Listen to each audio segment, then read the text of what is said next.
성경 말씀은 다니엘서 11장 1절 4절 지난번 본문을 다시 한번 보겠습니다. 내가 또 메대 사람 다리오 원년에 일어나 그를 돕고 강하게 한 일이 있었느니라. 이제 내가 참된 것을 내게 보이리라. 보라, 바사에서 또 새 왕이 일어날 것이요 그의 후에 넷째는 그들보다 심히 부유할 것이며 그가 그 부유함으로 강하여진 후에는 모든 사람을 격동시켜 헬라국을 칠 것이며 장차 한 능력 있는 왕이 일어나서 큰 권세로 다스리며 임의로 행하리라. 그러나 그가 강성할 때에 그 나라가 갈라져 천하 사방에 나뉠 것이나 그 자손에게로 돌아가지도 아니할 것이요 또 자기가 주장하던 권세대로도 되지 아니하리니 이는 그 나라가 뽑혀서 이 외의 사람들에게로 돌아갈 것임이니라. 아멘. 예, 순서가 역사하고 성경하고는 조금 다르게 기록된 면이 있습니다. 다시 오늘 오전에 이어서 그 지도를 조금 주목하겠습니다. 알렉산더가 어떤 식으로 정복을 해 나갔는지를 보시기 바랍니다. 여기가 마게도냐예요. 여기 흑해고 지중해인데 마게도냐는 요만한 나라입니다.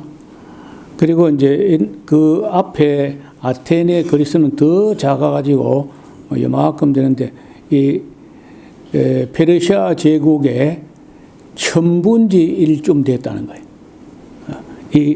예를 들어서 아테네 스파르타 이거 땅 하면은 요만큼 돼. 요건 이 페르시아 나라의 1000분의 1밖에 안 되는 그런 나라인데 이 작은 나라를 가지고 페르시아의 맞짱을 뜨고 용기를 내 가지고 이제 알렉산더가 정복해 갔는데 아시는 대로 건너오자마자 그라니쿠스 전쟁이 있었고 또 밀레토스 에베소 이런 전쟁이 있었고 여기 이제 고르디우스 지역도 전투가 있었고 이수스 전투 그리고는 이수 전투에서 이제 다리우스 3세가 패하고 이제 도망을 갔는데 그 도망은 놔두고 이쪽을 해안을 따라 내려와서 두로 전투 보통 티로스, 티레, 두로 이렇게 말하는데 똑같은 말입니다.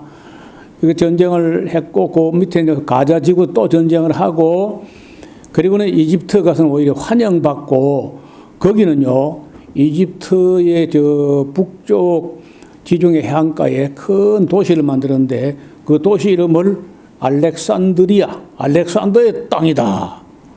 근데 그 알렉산드리아가 한 200년, 300년 지난 후에 예수님 당시에 혹은 사도 바울 당시에 세계 3대 도시 중에 하나예요. 로마가 제일 크고 그 다음에 알렉산드리아, 그 다음에 안디옥인 거예요. 그 알렉산더 신드롬, 알렉산더 열풍이 불어가지고 자기 땅을 원래 있던 이름을 바꿔가지고 알렉산드리아다. 그 알렉산드리아라는 도시가 한 4, 50개 돼요.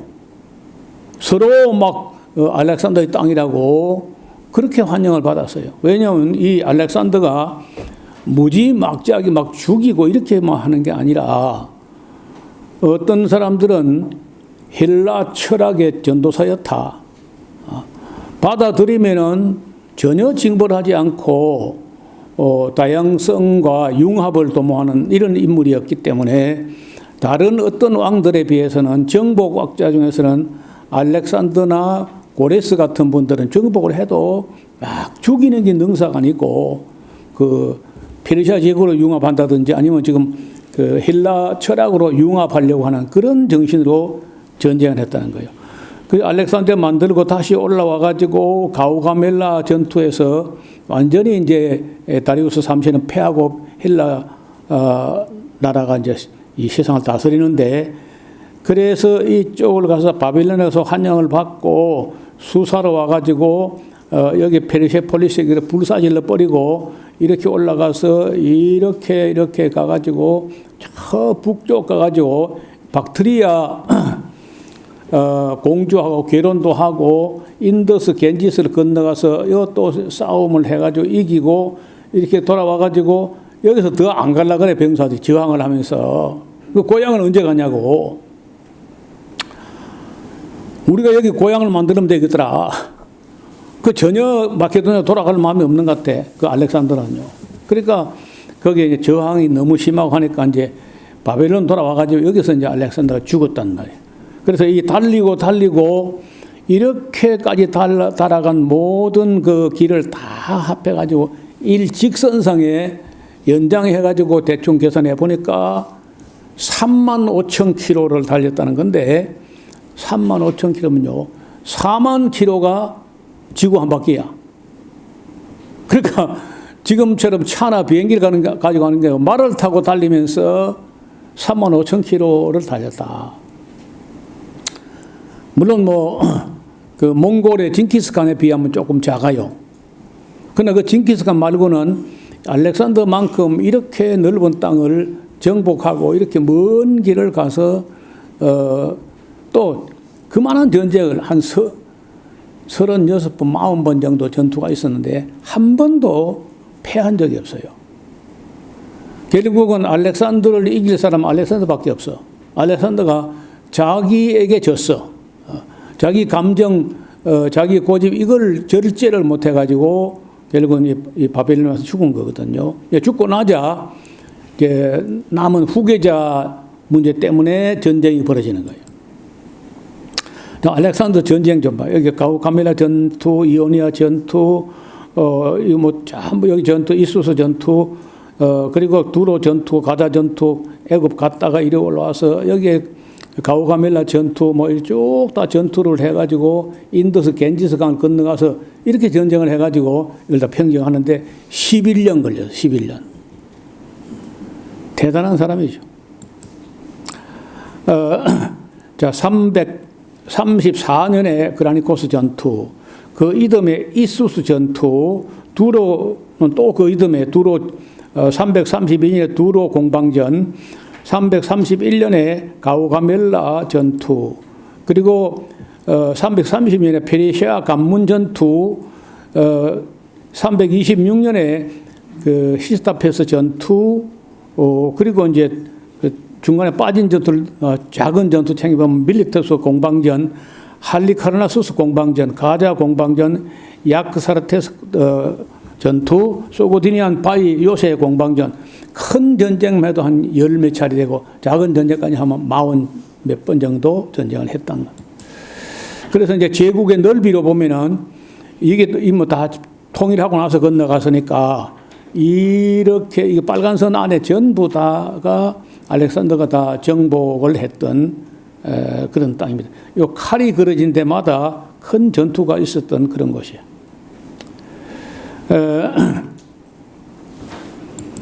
그리고 이제 문제는 후계자. 이 후계자라는 말을 디아도코스라고 하는데 디아도코스는 단수고 디아도코이 하면은 복수야. 그러니까 후계자가 한 사람만 있은 게 아니고 많아요. 안티고노스 1세 이 사람은 나이가 아마 제일 많았던 것 같은데 모름지기 자기가 알렉산더의 1인자로서 후계자다 이렇게 주장하는 사람이고 프톨레마이오스 보통 짧게 해가지고 돌레미 하는데 이 애굽을 차지한 사람인데 이건 이 사람이 그러니까 프톨레마이오스라는 사람은 아리스토텔레스 밑에서 그 알렉산더와 함께 동문수학을 했던 참 절친한 친구고 그리고 또 후계자 중에 하나예요. 그 다음에 셀류코스 1세 카산드로스라는 사람은 좀 웃기는 사람인데 이 마게도냐 사람으로서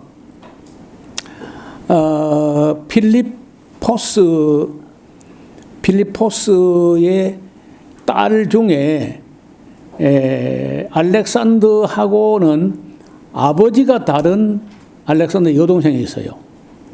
그 씨 다른 여동생이요. 배다른 게 아니고 씨가 다른 그런 여동생하고 결혼한 사람이 카산드로스인데 못됐어 이것도. 나중에 이제 이 만행을 좀 봐야 돼 카산드로스. 나중에는 이제 헬라 본토를 차지해요. 그 다음에 리시마코스, 그 다음에 크라테로스, 이거 헤파이스티온이라고 알렉산더의 가장 절친한 친구이고 부관으로 있었습니다. 그 다음에 페리디카스라는 사람도 있고 여러 사람인데 대체로 이 중에서도 한 5명, 안티고노스, 프톨레마이오스, 셀류쿠스, 카산더, 리시마코스, 이 정도가 아마 후계자가 되겠다고 나섰던 그런 사람들입니다. 당시에 알렉산더가 얼마나 인기가 있었느냐. 정복을 하고 전쟁을 하지만은 전쟁을 무지막지하게 그렇게 안 해요. 그러니까 오죽하면은 헬라 철학의 전도사다 그런 말을 들을 정도로 전쟁을 품위 있게 해요. 그게 이제 예를 들면은 그 아리스토텔레스 같은 철학자 밑에서 좀 배운 거야. 그래서 설득을 하고 납득이 되고 이런 과정을 거치는데, 그래서 어떤 도시를 여태까지 불러오던 도시가 만약 진주 같으면요, 알렉산더 정복한 다음에 이름을 진주 아니고 알렉산드리아 이렇게 바꿔요. 이런 미국도 가면요, 알렉산드리아가 있어요. 알렉산더가 얼마나 인기가 있는지, 그 워싱턴 DC에서 멀지 않은 곳에 알렉산드리아라는 도시가 있습니다. 물론 애굽에도 있고 터키 땅에도 있고 지금도 많이 있습니다. 그만큼 알렉산더 하면 막 당대 최고고, 또 이름을 알렉산더라고 이름을 지은 사람도 많았어. 아들을 낳아가지고 이름을 알렉산더로 짓는 거예요. 그 정도로 알렉산더 신드롬은 대단했습니다.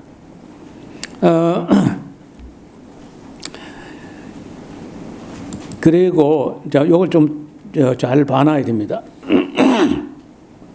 알렉산더 죽은 후에 땅을 이제 나누어 가져야 되는데, 아까 얘기한 그 애굽 땅은 프톨레마이오스라고 하는 그 아리스토텔레스 밑에 같이 공부했던 동문서학했던 사람이 애굽 땅을 차지해요. 그리고 여기 지금 터키 땅 거의 대부분하고 팔레스타인 땅까지 이걸 갖다가 안티고노스라는 사람이 가운데 토막을 차지했다 해가지고 자기가 모름지기 알렉산더의 후계자다 이렇게 하고요. 셀류쿠스라는 사람이 땅을 제일 큰 걸 차지해가지고 자기가 알렉산더 후계자라고 우기는 거예요. 그리고 이제 리시마커스는 트라키아 지역을 차지하게 되고, 카산드는 헬라 본토 마게도니아 본토를 차지하게 됩니다. 땅 넓이로 하면 이제 셀류쿠스가 제일 크고, 그 다음에 안티고노스, 프톨레마이오스 이렇게 땅을 차지했는데, 리시마커스 아니면 또 셀류쿠스 이런 사람들이 프톨레마이오스 해가지고 안티고노스를 밀어냅니다. 제거해가지고 이제 이 사람이 81세인가 됐는데 이제 죽고, 그리고는 이 땅을 셀류쿠스가 그냥 다 차지해버리겠다. 이만큼을 다. 이러니까 애굽의 톨레미 왕조가 야, 뭐 네가 뭔데 네가 다 하냐. 그래 이제 또 이리 또 싸워 또. 이리 싸우는데 이 싸움은 전쟁 이름이 시리아 전쟁이라고 하는데, 이 시리아가 요 사이에 있거든요. 시리아도 이 사이에 있고 이스라엘 땅도 여기 있어요. 그럼 이스라엘 땅은 여기 있고 시리아 땅은 여기 있는데, 이 땅을 놓고 북쪽에 있는 호랑이 셀류쿠스, 남쪽에 있는 용, 남용 북호가 용호 상박을 하는데 죽는 거는 이스라엘하고 시리아야. 왜냐? 이리 밟고 지나가서 전쟁하고, 후퇴할 때 또 밟고 지나가고, 애굽 밀고 올라갈 때 또 짓밟고, 애굽이 또 돌아가면서 또 짓밟고, 그걸 150년 해요. 이러면 만약에 중국 청나라하고 일본하고 사이에 한반도가 끼어 있는데 150년간 오며 가면 계속 짓밟아 봐요. 나라가 어찌 되겠어요? 그 때가 어떠냐 하면은 유대인들이 말라기에 보면은 하나님 섬기는 거 말짱 헛거다. 그리고 범패스럽다. 딱 귀찮다. 하나님 섬겨 뭐 잘된 게 뭐 있는데 뭐 이렇게 하면서 하나님 섬기는 걸 부담스러워하고 하니까 하나님 떠나버린 후에 그래 하나님 성경이 좋은지 이방 나라 왕을 성경이 좋은지 한번 해봐라 하고 하나님 떠난 후에 이제 이 일이 벌어지는 거예요. 시리아 전쟁이라고. 남용 북호가 짓밟고 다녀. 그러면 농사를 지어 놓으면은 애굽이 가져가든지 셀류쿠스가 가져가든지 뺏어가. 그리고 보물이란 보물이 있으면요 모조리 다 들어가 버려. 또 여자라는 여자 있으면요 그 군인들이 오며 가며 다 작살내. 그래서 일찍이 결혼시켜 가지고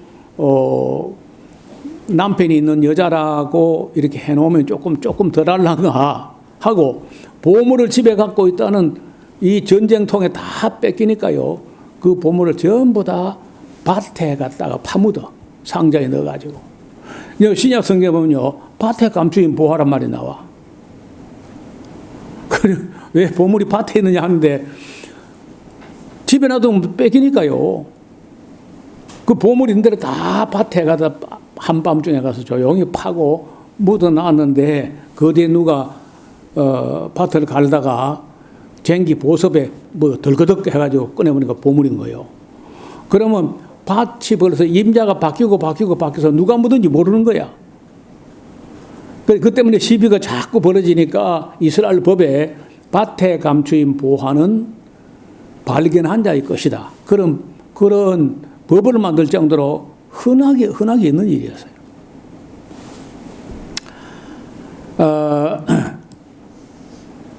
자, 그래서 이 안티고누스의 왕국, 이거는 이제 제거되고 셀류쿠스하고 톨레미 왕족, 요 사이에 시리아가 있고 유다가 있어가지고 얼마나 이 고통을 당했는지 몰라요. 그리고 뭐 큰 나라도 망하지만은 이 싸우는 이 나라도 망하지만은 밟히고 있는 유다와 시리아는 죽을 지경이라. 우리나라도 옛날에 청일전쟁, 러일전쟁 때 똑같았잖아요. 지금 이제 이스라엘 사람들이 대한민국 역사를 보다가 자기 나라 너무 똑같다는 거야. 그래서 우리는 별로 안 좋아하는데 이스라엘 사람들이 한국을 되게 좋아해요. 그리고 한국 무기도 자꾸 사가고 한국 무기가 미국 무기에 비해서 값이 싸고 성능이 좋다는 거야. 미국 무기는 개개 묵은 것도 옛날에 2차 대전 후에 만든 것들이고 한국은 최근에 만들어가지고 성능이 대단한 값은 싸고. 이러면 이 이스라엘은 아시아의 극서쪽에 있고 우리는 극동쪽에 극과 극은 통하는가 봐요. 그래서 은근히 그저 이스라엘 사람들이 한국을 좋아한다는 거예요. 여러분 그 이스라엘 땅 여기 해변에 샤론 평야가 있어요. 샤론 평야에 샤론의 꽃이 있는데 샤론의 로즈, 샤론의 장미꽃이라는데 가면 장미꽃이 아니고 무궁화입니다. 무궁화를 영어권의 사람들은 샤론을 로즈라 그래요. 로즈 오브 샤론. 우리나라 국화가 무궁화잖아요. 그래서 여러 가지가 이스라엘 사람들이 한국을 좋아하는 이유가 여러 가지가 있다는 거예요. 지정학적으로 비슷한 데 있고. 아까 그 카산드, 뭐 남북 왕국 싸우는 건 놔두고 카산드 알렉산더의 이붐에 아버지 딸은 여동생, 영어로는 하프 시스터, 반터만 여동생이다. 씨 다른 어머니는 같고 씨가 다른 여동생이에요. 그 결혼한 알렉산더 장군, 이제 카산드로스 장군이 알렉산더의 아내, 알렉산더 죽었잖아요. 죽고 나니까 알렉산더가 결혼했던 록사나라 박트리아 공주인데 그 공주를 죽이고요. 뱃속에 있었던 아이가 태어났는데 그것도 죽여요. 자기 처남이잖아, 처남. 처남의 아내도 죽이고 그 처남의 아이 생지를 버리죠. 그것도 죽여요. 록사나도 죽였고 심지어 알렉산더의 어머니 올림피아스도 죽입니다. 카산드가. 자기 장모잖아. 이 올림피아스라는 여자가 좀 보통이 아닌가 봐요. 그 계속 여자인데 정치적으로 너무 간섭을 많이 하고 나서고 이렇게 하니까 카산드가 잔뜩 부담됐던지 필리포스도 별로 안 좋아했고 자기 원래 남편 그리고 그 사위 되는 카산더도 그 올림피아스를 죽이는 거예요. 그리고 알렉산더가 남긴 다른 아내들도 그 죽이고 그 자녀들 다 죽입니다. 카산더가. 카산더는 알렉산더의 이부메, 아버지 다른 여동생의 남편이었는데, 그리고 나중에는 그리스 본토, 마케도니아 본토를 통치합니다. 그렇게 넓은 땅을 정복했지만 알렉산더는 누리지 못했다는 거예요. 그리고 카산더는 그리스 본토의 마케도니아 본토의 통치자가 되었고, 프톨레마이오스는 애굽의 통치자가 되었고, 리시마커스는 트라키아 지방의 통치자가 되었고, 안티고누스는 지금의 터키 땅 중서부를 다 통치했고, 셀류쿠스는 페르시아, 바벨론, 박트리아까지 다 넓은 땅을 차지합니다. 이 리시마커스, 셀류쿠스가 힘을 합해가지고 안티고누스를 제거하고 나니까 이 셀류쿠스가 제일 넓은 땅을 차지합니다. 안티고누스 아까 말씀드린 축출되었고 301년에 안티고누스는 자신이 나이도 많고 아들까지 거느리고 있었는데 마땅히 헬라족의 왕이라고 너무 이렇게 나서니까 이에 저항하는 셀류쿠스, 리시마커, 카산더 연합군이 부르기아 입수스 전쟁이 발발했는데 이때 안티고누스는 애꾼운이었어요. 나이가 82세가 되어가지고 아들 데메트리우스가 기병단을 이끌고 셀류쿠스 군대 돌격을 하게 되는데 따라갈 때 도망가면 안 따라가는데 그 셀류쿠스 도망갈 때 따라가는데 너무 멀리 따라갔어. 멀리 따라가가지고 남아있는 자기 아버지가 아버지 군대하고 합하지 못하고 서로 분리되면서 아버지 군대가 다 포위돼 버리는 바람에 데메트리우스는 아버지 군대를 합류도 못하고 중간에 가로막혀가지고 그래가지고 양쪽이 분할되면서 힘을 잃어가지고 안티고누스 군대가 완전히 절멸하게 되고 전쟁이 끝나버립니다. 그래서 안티고누스는 그냥 차라리 그저 땅을 적당하게 나누어 가지고 자기가 뭐 일인자 그런 소리 하지 말고 같이 서로 잘 지내고 다스려 가자 그러면 될 것 같다가 자기가 1인자라 그러면서 모든 땅을 자기가 다 통치하겠다. 이런 식으로 나오니까 딴 사람이 반발하는 거예요. 욕심은 항상 죄를 불러온다는 거예요. 자, 이제 이래서 어떻게 되느냐. 셀류쿠스라는 사람이 이 큰 땅을 다 차지해요. 전부 다. 노란색은 전부 다 셀류쿠스 왕조예요. 그리고 이제 애굽에는 이 파란색 이게 애굽인데 그 사이에 유다가 있고 시리아가 있는데 유다 땅하고 시리아 땅에서 이 시리아 전쟁이라고 보통 그렇게 불려지는데 150년 전쟁이 6번이나 큰 전쟁을 치릅니다. 그리고 애굽에 나중에 초창기에 그래도 이제 한번 잘 지내보자고 또 한번 강화 조약을 했는데 어떻게 하느냐. 애굽에 프톨레마이오스 2세라는 사람이 자기 딸 베로니케를 안티오쿠스 2세라고 하는 이 셀류쿠스 왕조의 왕에게 시집을 보내가지고 이제 우리 잘 지내보자 이렇게 한 거예요.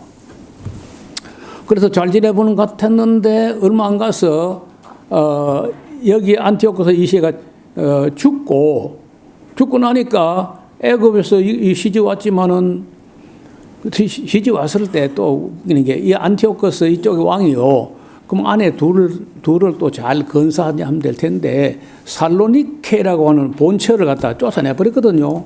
그리고 두 번째 이 애굽 공주였던 사람을 아내로 삼으니까 쫓겨난 라오디케가 그 복수하려고 이를 갈고 있을 거 아니야. 그 안티오코스 죽고 나니까 이 여자가 와가지고 쫓겨났던 라오디케가 와가지고 여러분 우리 성경에 라오디게아 있잖아요. 라오디게아. 그 라오디게아란 말이 라오디케의 이름을 따서 도시 이름을 지은 거야. 그 라오디케가 와가지고 이 애국 공주를 다 죽여버렸다. 그러면 또 이제 전쟁 벌어지는 거죠. 잘 지내려고 공주를 시집 보내고 했는데 그 공주가 가가지고 또 이제 문제가 나서 또 전쟁이 벌어집니다. 그래서 뭐 그 오르락 내리락 하면서 계속 전쟁이 벌어지는데 그때마다 죽는 거는 뭐 남자들이고 또 죽는 거는 시리아 사람, 유다 사람이야. 그래서 하나님 섬기는 걸 범죄스럽다고 불평하고 사던 사람들이 하나님 떠나고 나니까 이 땅이 그야말로 맷돌 아래짝처럼 갈리고 막 여러분 엘리코스 이 큰 나라 군대가 애굽 정번하고도 쫙 맞춰가지고 엄청나게 그냥 지축을 누르면서 밟고 내려가 봐. 그리고 이제 식량 문제하고 여자 문제는 현지에서 조달한다. 그럼 어떻게 되는 거요? 농사 지으면 다 뺏어가. 그게 한 해도 아니고 150년 동안 그래. 여러분, 좀 되니까 이제 하나님 섬기는 거 범죄스럽고 뭐 재미없고 아무 효과도 없고 뭐 덕도 없는 거 없다. 이리 하던 유대인들이 하나님을 찾습니다. 여러분, 사람이 배부르고 편안하면요, 하나님으로 멀어져, 오히려. 그러다가 이제 어려워지니까, 하나님 살려주세요, 이제 하는 거죠. 해도 그런 기도가 속히 응답이 안 돼요. 150년. 참 끔찍한 이야기죠. 평화는 쉽지 않다는 거야. 그래서 아까 우리가 오늘 오전에 본 내용에 보면 몇 해 후에 그들이 서로 맹약한다. 맹약을 어떻게 하느냐? 딸을 보내. 애굽 왕 톨레미 2세가 베르니케라는 그 공주를 안티오코스 2세에게다가 보내가지고 그 동맹을 맺어가지고 잘해보자 했는데, 그러나 이 공주의 힘은 역해지고 왕은 서지도 못하고 죽어버리고 동맹은 깨지고 안티오코스 2세가 베르니케를 맞이할 때 아내였던 라우디케를 가던데 쫓아버렸거든. 이래서 이제 안티오코스 2세가 죽고 나자 라우디케는 복수심의 이를 갈고 있다가 쫓아와가지고 베르니케를 갖다가 애국 공주를 죽여버리니까 이 소식을 들으면 애국이 또 가만히 있습니까? 자기 딸 공주 베르니케의 원수를 감다가 또 치고 올라오는 거죠. 그 모든 것이 다 허사가 되더라 하는 말이 다니엘서 11장에 오늘 오전에 읽은데 거기 나타나 있죠.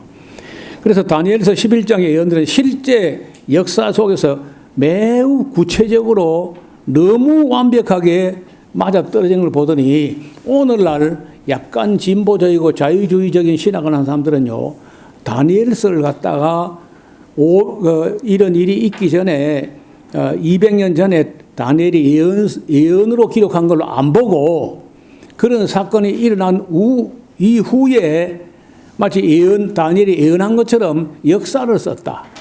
예언서가 아니고 역사서라는 거예요. 그래서 이거는요, 좀 진보적이고 좀 자유로운 신학을 한 분들은 신학자, 성경학자 다 그럽니다. 너무 이렇게 예언서가 이리 맞을 수가 있나. 그래. 하나님을 안 믿는 것 같아요. 예언서가 그렇게 맞으면 안 된다는 거야. 대충 맞아야지. 그래서 이제 이런 식으로 하니까 고신척이나 총신대, 합동체 이런 사람들은요, 우리 통합적의 신학한 사람들은 순응틀의 신학했다. 자유주의 신학을 했다. 얼마 전까지만 해도 고신척 사람들은요, 통합적 교회는 하나님이 없다 그랬어요. 성경을 안 믿는데 지금 무슨 하나님이 있겠느냐. 근데 이런 조금 자유로운 신학들은 되게 독일계 신학자들이 그런 말을 합니다. 합리적으로. 자, 앞을 보세요.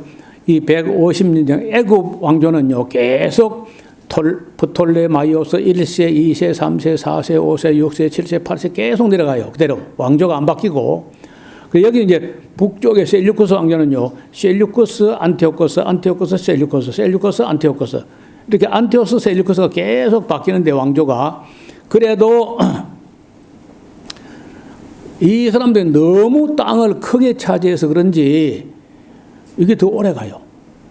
오래 가서 이제 이 두 나라가 이제 남쪽에는 용 한 마리, 북쪽에는 호랑이 한 마리가 계속 격돌하고 150년간 싸우고 나니까 세계에서 제일 큰 강대국 둘이 150년 싸웠더니 두 나라 다 기진맥진이야.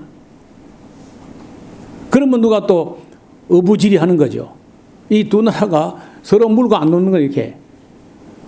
조개하고 항세하고 물고 있다니까. 그럼 가서 주워 오면 두 마리 다 잡는 거죠. 조개도 잡고 항세도 잡고. 그래서 이렇게 이 용호 상박을 하고 있을 때 이 두 마리 다 잡아 낚아챈 사람이 누구냐면 그 로마예요, 로마. 그래서 밖에 그 로마하고 이제 로마하고 누가 싸우냐면 아까 오전에 우리가 볼 때 그 알렉산더가 두로에 가지고 두로를 작살냈다 그러잖아요. 그때 망하고 나서 거기서 배 타고 도망친 사람들이 있어요. 두로에서. 그 페니키아 사람들인데 이 배 타고 도망친 사람들이 북아프리카로 가가지고 세운 나라가 카르타고입니다. 카르타고라는 큰 나라를 세워가지고 지중해 해변가로 돌면서 원래부터 그 다 자기들 고객들 바이어들이야.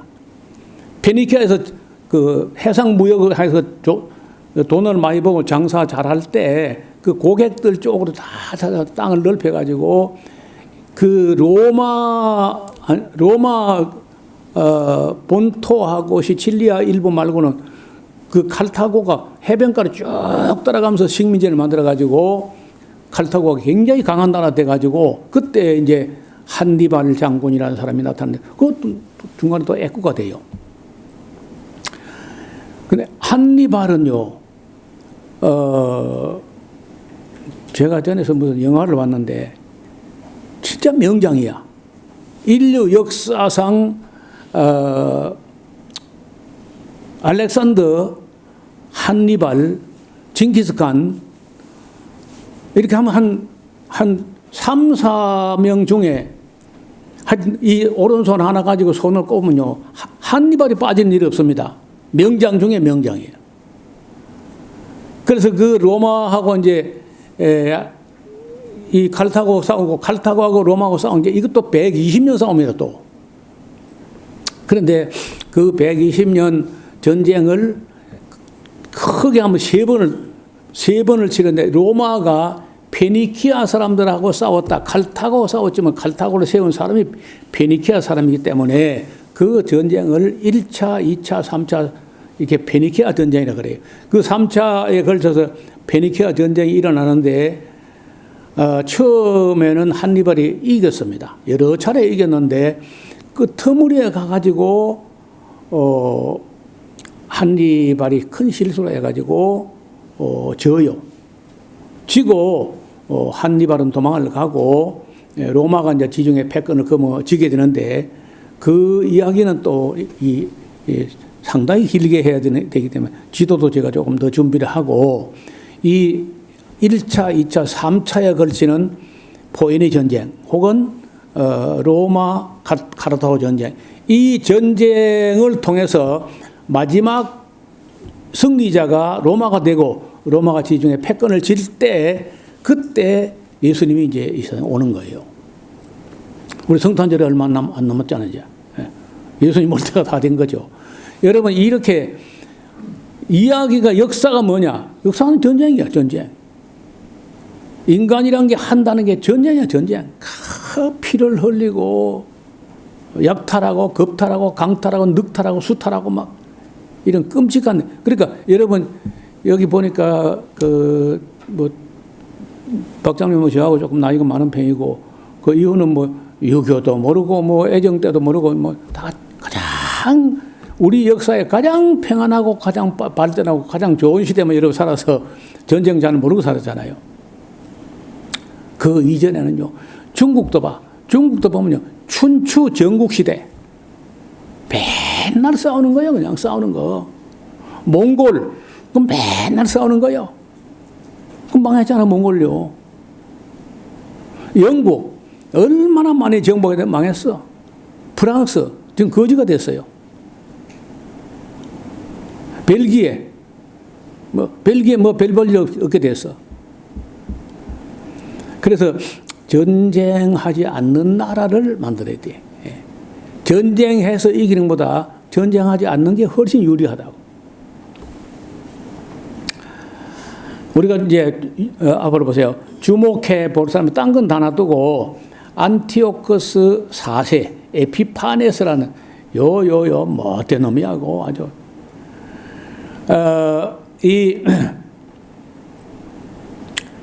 한니발이라는 사람이 아까 그 도망을 그 자마 전투라는 전투에서 이제 3차 포인트 전쟁 패배해가지고 패주해가지고 도망을 가요. 도망을 가는데 어디 갔냐면요.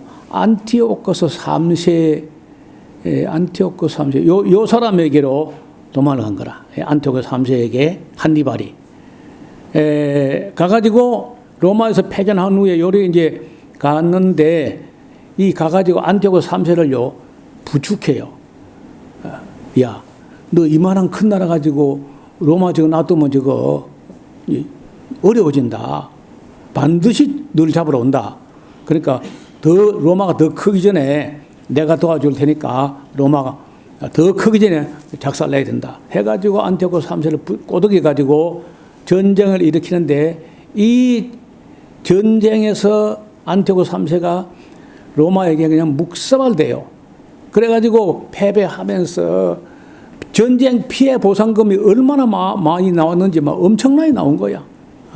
그거 물어주고 하다가 안티오코스 3세가 쫄딱 망해가지고 막 신전이란 신전, 성전이면 성전 다 금을 털어가지고 로마에 갖다 바치고 그렇게 하다가 안티오코스 3세가 죽고 셀류쿠스 4세 왕이 되는데 안티오코스 3세의 아들이 안티오코스 4세인데 이 사람이요 로마에게 패배했을 때 왕자가 로마의 인질로 잡혀가요.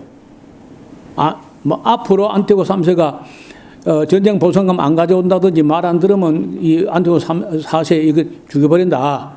잡혀가가지고 이 사람이 로마에 가서 많이 견문이 넓어지고 배우고 본받고 깨달은 바가 있어가지고 나중에 풀려나가지고 이제 이 셀류쿠스 왕조의 왕이 돼가지고 마지막 전쟁을 한다고 힘을 다 끌어모아요. 있는 힘, 없는 힘을 다 끌어모아가지고 그 애굽으로 내려가는데 애굽에 내려가니까 로마 영사가 나왔어.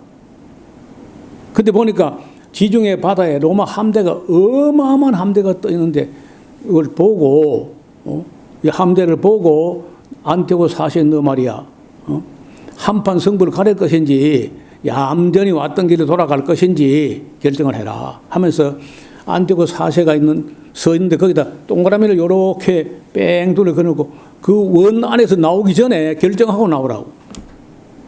그리고 보니까 뭐 게임이 안 되겠거든요.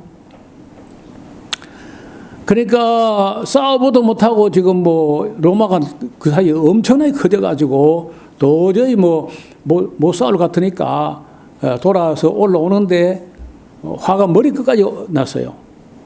그래가지고 로마에다가 또 빚도 갚아야 되고 하니까 하나님 성전에 들어가가지고 거기서 돼지피를 흘리고 그 제사를 금하고 매일 드린 제사를 금하고 돼지피를 흘리고 할례를 금하고 성경을 불태우고 막 온갖 못된 짓 다 해요. 그럴 때 그 안티오코스 에피파네스 4세 에피파네스란 말은요 신이 육체가 되어서 나타났다는 거야. 에피파네스. 그런 아주 교만한 이름을 갖고 있는 사람인데 유대인들은요 에피파네스가 아니고 에피마네스다 미친놈이다 이렇게 조롱을 했더랬는데 이 안티오코스 에피파네스에 맞서 싸우려고 일어난 사람들이 유다 마카비우스 일가야. 모딘이라는 마을에서 그 마따디아스의 아들들이 유다 마카비우스, 시몬, 요나단 이런 사람 일어나가지고 독립운동하고 싸우는데 이 전쟁도 꽤 오래가는 전쟁인데 이게 이제 마카비 신약하고 구약 사이에 우리 성경에는 없지만은 마카비 1서, 마카비 2서란 책에 그 전쟁 이야기가 기록되어 있습니다. 그래서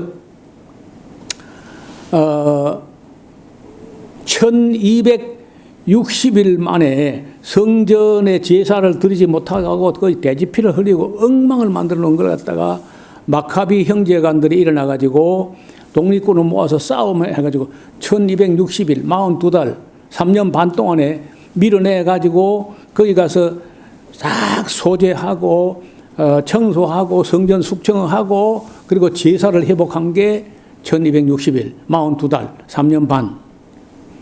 그렇게 해가지고 그 성전을 수리하고 숙청한 그 날을 우리 성경에 수전절이라고 이름이 나옵니다. 수전절. 요한복음에 한 번만 나오는 그런 말이에요. 여기 또 다 전쟁 이야기입니다. 전쟁. 네, 1차 시리아 전쟁, 뭐 2차, 3차, 4차, 5차, 6차까지 전쟁을 치르게 되고 그 뒤에 이제 또 마카비우스 전쟁. 그러니까 온통 전쟁인 거예요. 그래서 인류의 역사는 타락의 역사, 인류의 역사는 전쟁의 역사다. 원래 헤로도토스라는 역사학자가 그 책을 쓰기 시작한 게 페르시아하고 그리스의 전쟁을 연구하고 전쟁을 역사적으로 살펴볼 때 이렇게 위대한 사람들의 이야기가 있었다는 거죠. 그래 이것이 잊혀진다는 것은 말이 안 된다. 왜? 역사가 단지 그저 사람을 죽이고 뭐 약탈하고 이런 것만 있는 게 아니고 거기에 굉장한 영웅들의 이야기, 또 용감한 사람들의 이야기, 정말 남자 같은 남자들의 이야기 막 이런 것이 잊혀지는 것은 안 된다 해가지고 책을 시작했는데 그날 이후로 그 헤로도토스 이전에는요 역사책이라는 책이 없었어요. 그런데 헤로도토스 이후에 이제 타키투데스라든지 여러 뭐 유세비우스라든지 많은 역사가들이 막 등장하게 됩니다. 그때 이후로 이제 역사학의 하나의 인문학의 한 장르가 될 정도로 역사는 중요하게 됐고 또 제가 볼 때는 역사는 그 자체가 하나님 메시지를 담고 있다. 역사가 말을 한다는 거예요. 또 성경이 하나님의 시나리오라고 하면은 역사는 그 시나리오대로 엮어져 나오는 드라마라는 거예요. 성경이 시나리오고 시나리오대로 연출되어 나오는 이 역사를 드라마로 볼 때 성경을 보면 역사가 보이고 역사를 알면 또 성경이 보이고 이 둘을 알면요 하나님이 보이고 하나님과 역사와 성경이 보이면요 미래도 내다볼 수 있다는 거예요. 그래서 우리가 성경과 함께 역사를 부단히 공부하고 그래서 그 역사 성경 그 너머에 계시는 하나님의 섭리한 손길을 잘 보라는 거죠. 저는 역사에 대해서 별로 취미도 없고 재미도 없고 뭐 그 연대 이름 외우는 게 귀찮아 가지고 학교 될 때 안 했어요. 나중에 신학을 공부해 보니까 역사를 모르면 이게 죽도 밥도 안 되고 여러분 요 구슬이 서마라도 끼어야 뭐 목걸이가 되든지 팔찌가 되든지 하는 거 아니야. 만약에 구슬이 막 마구 방바닥에 굴러다니면요 그 밟고 넘어져 사람이. 그런 것처럼 역사도 성경도 창세기부터 종말까지가 한 깨미에 쫙 끼어져 나오도록 그렇게 공부를 해야 돼. 그런데 지금까지의 교회는 그렇게 안 했어요. 뭐 뾰족한 이야기, 뭐 재미난 이야기 그런 것만 떼다 가니까 역사하고 연결이 안 되는 역사는 역사들하고 성경은 성경들하고 매칭도 안 되는 그런 식으로 공부를 해가지고는 하나님도 안 보이고 과거도 안 보이고 눈앞에 현실도 안 보이고 미래도 안 보입니다. 그래서 그런 식으로 했기 때문에 그것도 일주일에 주일 낮에 한 번만 예배드리고 성경과 역사를 가르치는 것도 아니고 성경을 똑 다 가르치는 것도 아니고 여기저기 앞으로 갔다 뒤로 갔다 옆으로 갔다 이렇게 하니까 유럽에서 온통 무신론, 유물론, 진화론, 공산주의 이런 것들이 나오는 거예요. 기독교 세상에서. 저는 교회가 이래서는 안 되겠다. 그래서 성경 강좌를 할 때도 뭐 대체로 이런 틀이죠. 큰 틀에서 성경과 역사를 함께 이야기하고 또 현실도 정확하게 볼 수 있게 하고 그러함으로써 미래도 준비할 수 있게 한다. 그것이 우리 교회, 우리 에스라우스가 지향하는 그런 신학의 모토가 그래요. 이 시리아 전쟁 이야기는 또 조금 더 말씀드릴 게 남았기 때문에 이 다음 시간에 한 번 더 말씀드리고 그리고 이제 어떻게 해가지고 헤롯 시대가 오는지 어떻게 해가지고 이제 세례요한이 나타나는지까지가 이제 성탄절 전에 정리를 하면은 성탄절 지난 후에 신약 성경으로 들어가는데 큰 지장은 없겠다 이렇게 생각을 합니다. 기도드리겠습니다. 하나님 아버지, 알렉산더 이후에는 후계자들 때문에 또 세상이 전쟁에 휘말리면서 그 불쌍한 그 백성들만 죽어나가게 되고 생때 같은 젊은이들이 전쟁터에서 피어보지도 못한 채 쓰러져가는 그런 비극들이 계속되었습니다. 평화의 임금이신 예수님이 오시지 않았다면 유럽의 저 해적들과 산적들이 온 세계를 다 휩쓸어 버렸을 겁니다. 그러나 예수님 오신 이후에 로마가 세상을 지배하는 가운데 그야말로 팍스 로마나라고는 로마의 평화가 일시간은 유지되었던 것 같습니다. 아버지 하나님, 우리도 이 시대에 평화를 만들어가는 하나님의 사람들, 또 화평케 하는 사람들이 되게 하여 주옵소서. 또 우리보다 먼저 예수님 받아들였던 평양에도 속히 교회가 회복되게 하옵시고, 거기도 자유롭게 성경을 보고 하나님 말씀 전하는 일들이 회복되게 하여 주옵소서. 예수님 이름으로 기도하옵나이다. 아멘.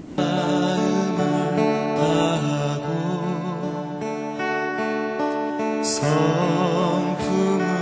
다하고 힘을 다하여서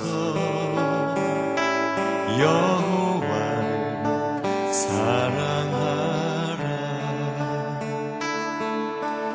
내게 준 계명을 마음에 새기고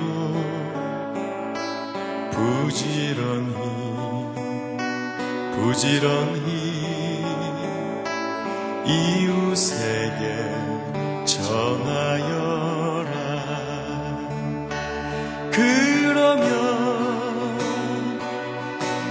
내가 짓지 않은 큰 집을 주리라.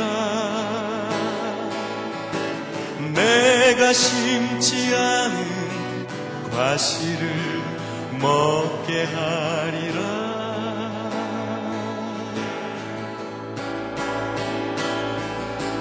그러나 한 가지 잊지는 말아라. 죄인된 우리를 구원하신 여호와